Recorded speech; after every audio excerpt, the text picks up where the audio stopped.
Local news for Wednesday, the 8th of August. Today is the last chance to attend a public drop-in day for the Te Kauru Upper-Romahanga Floodplain Management Plan.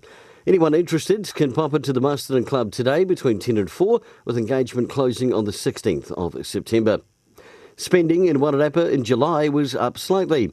Figures released from Paymark shows $43.8 million was spent in the region. Across all sectors, the underlying growth rate was a moderate 4.9% across the country, while in Wairarapa it was 8.8%. The wider group of merchants who experience increased business during June to August include electricity and gas companies, funeral directors, winter entertainment providers, accountants and lawyers.